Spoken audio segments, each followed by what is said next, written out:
les aide à dépasser les limites du HCSF et des 35%. Je me suis positionné, j'ai fait 3 offres et on a pu pérenniser les locataires.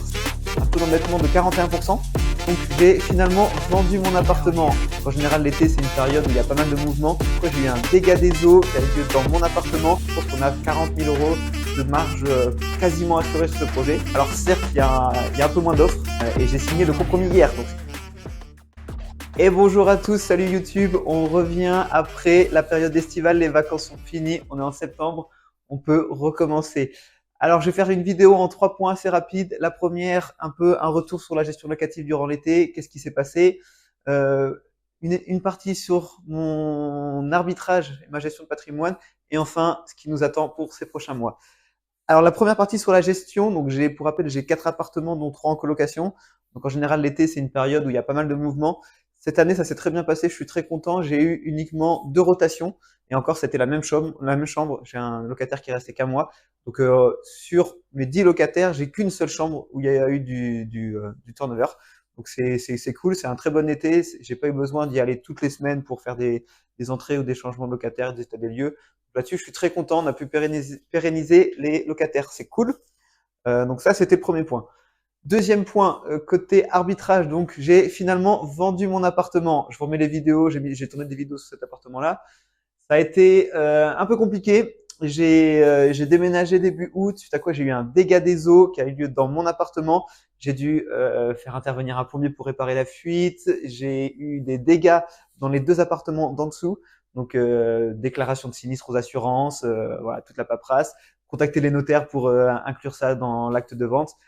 Mais heureusement, mon appartement, d'où provient la fuite, n'a eu absolument aucun dégât. L'eau a eu la bonne idée de suivre la gravité et suivre les tuyaux. Donc tout est allé au premier étage et au rez-de-chaussée. Donc malheureusement pour eux, il y a quelques traces au niveau du plafond, quelques traces d'infiltration d'eau. Donc ils vont devoir faire des travaux. Mais moi, mon appartement est sans dégâts. Et surtout, bah voilà, c'est pas de ma faute, hein, j'y peux rien. Mais ils ont été très compréhensifs et voilà. Donc l'appartement a été vendu, vu que le vendeur ne s'est pas rétracté, et on a pu récupérer l'argent. Ça, c'est un très bon point. On a l'argent sur le compte. Donc ça, c'est pour la partie ce qui a été fait. Ensuite, je suis reparti en visite à peu près mi-août. Moi, il faut savoir que j'aime beaucoup l'été pour faire des visites. C'est une période où, alors certes, il y a un peu moins d'offres. Les agents sont en vacances, les gens sont en vacances, donc ils pensent un peu moins à tout ça. Mais les offres qui restent sont des offres de personnes motivées à vendre en général. Et surtout, il y a moins de concurrence. Il y a beaucoup moins de personnes qui viennent visiter. Et du coup, c'est une période que j'aime bien. Moi, je suis toujours assez actif durant la période estivale. Donc, j'ai visité pas mal de biens, à la fois dans la zone où j'ai mes appartements et dans la zone où j'habite actuellement. Et j'ai visité un peu de tout, du studio, T2, T3, T4 et même des maisons. Et je me suis positionné, j'ai fait 3 offres et j'en ai une qui est acceptée. Et j'ai signé le compromis hier, donc c'est tout frais. Donc, je suis assez content. Bon, je vous montrerai le projet en détail, mais c'est une petite maison de 100 mètres carrés sur 2 niveaux avec un petit jardin d'une soixantaine de mètres carrés. Donc, maison à rénover qui était affichée à 300 000 € et que j'ai eu à 260 000 €. Donc, on est sur une négo assez sympa.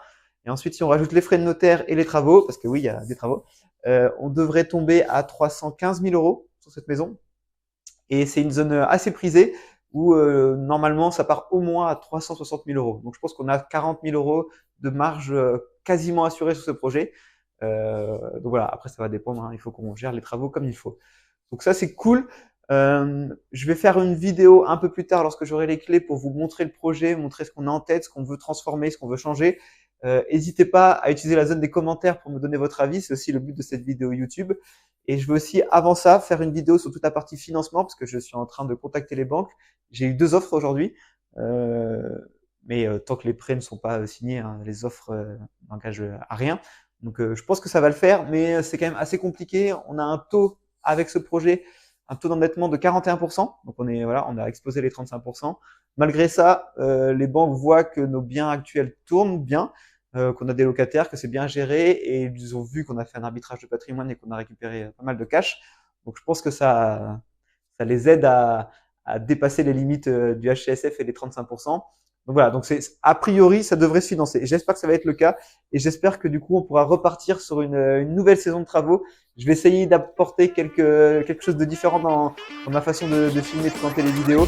Mais voilà, ne manquez pas les prochaines vidéos. Abonnez-vous, mettez-moi des likes pour me motiver. Et je vous retrouve très bientôt pour une nouvelle série de travaux.